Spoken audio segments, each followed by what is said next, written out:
Thank you, Chairman Markey, for inviting us here today.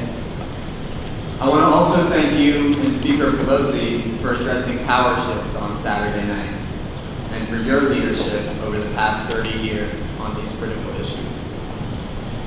I want to finally recognize the thousands of young people today standing shoulder to shoulder for the largest climate lobby day in U.S. history.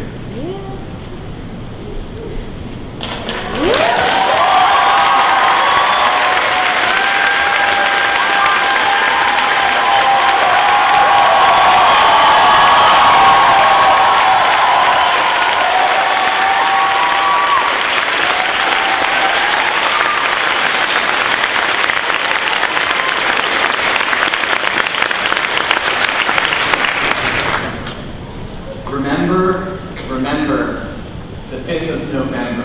An unstoppable movement has taken root in every school and every community in this nation.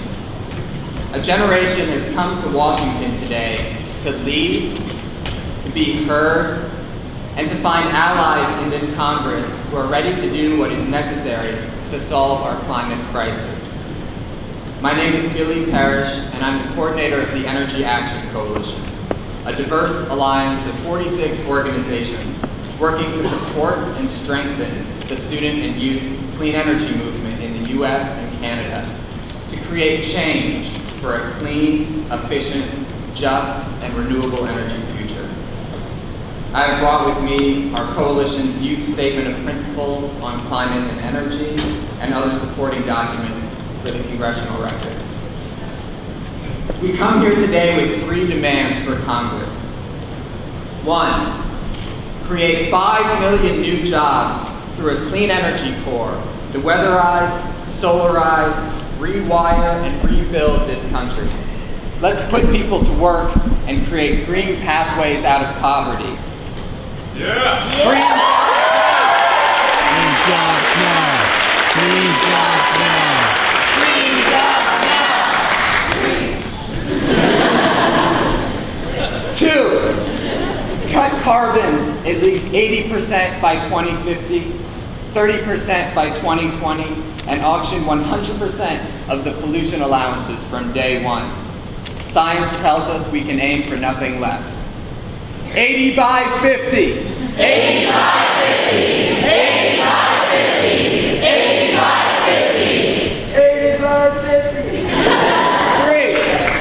3, pass an immediate moratorium on the construction of new coal plants.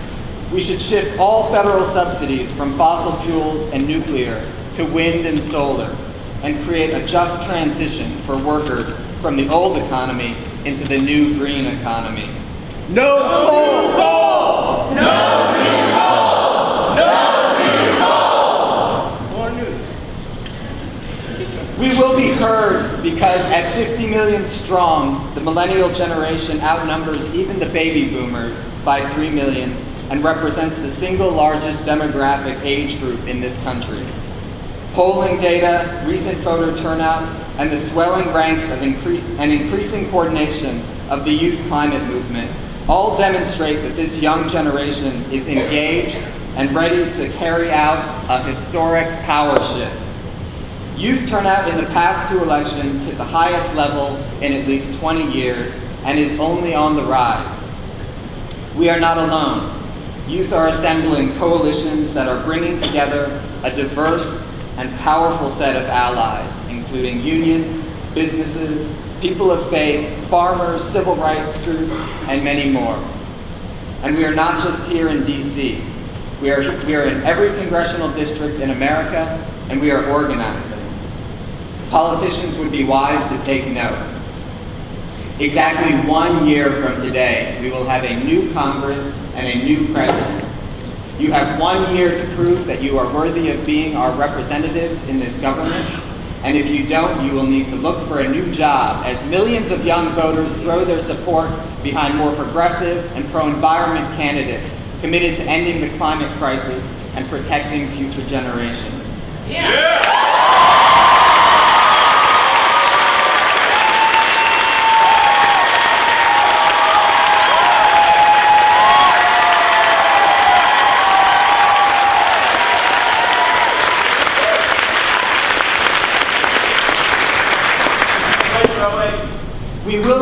because we are the ones that we have been waiting for. Yeah. As the Bush administration and our federal government has done almost nothing for the last 7 years, young people have organized and made change. Through the Campus Climate Challenge, tens of thousands of young people have engaged in the hard work of making their schools models of sustainability for the rest of society. In just the last year, 426 colleges have committed to becoming climate neutral, and more sign on every day. We are building partnerships with community groups to block the construction of new coal-fired power plants and launch a green wave of urban and rural renewal. As our government abandoned the people of New Orleans after Hurricane Katrina, tens of thousands of young people dropped everything to serve and rebuild. Over 6,000 of us came to Parrish this weekend. Thousands more took part in Step It Up across the country. We are a generation of solutions, but we know we cannot do it alone and have come to seek your help. And we will be heard because we are quite literally fighting for our lives. Yes. This can no longer be a political issue. For the survival of our people and our planet, we must put aside partisan politics and come together as humans, as mothers and fathers, sisters and brothers, to heal ourselves and our planet. This is no small task. As Yvonne Peter told us on Saturday night, this is not only an ecological and economic crisis, it is a spiritual and cultural crisis that is centuries old. We must begin the long process of reconciliation with the original peoples of this land, with the people that were brought here against their will, especially those from Africa, and all the people who are poorly served by our society. We cannot sacrifice communities for our overconsumption today, not only because it is wrong for those communities today, but because we will be sacrificing the basis of life for our children and future generations. I'm 26 years old and about to become a father.